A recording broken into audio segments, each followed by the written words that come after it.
Heavenly Father, we come before you today with hearts full of gratitude for the gift of family. We ask for your divine presence to fill our homes and bind us together in unity. May we cherish one another, embracing our differences and celebrating the moments we share. Lord, we seek your protection from all harm and danger, both seen and unseen. Surround us with your loving care, keeping us safe in your embrace. We pray for the health and well-being of each member of our family. Strengthen our bodies, minds, and spirits that we may live in vitality and joy.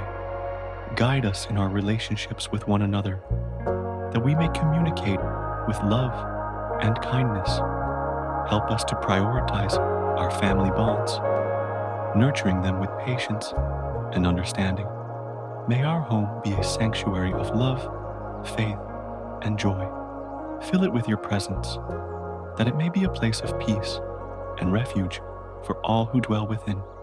We place our trust in your perfect plan for our lives.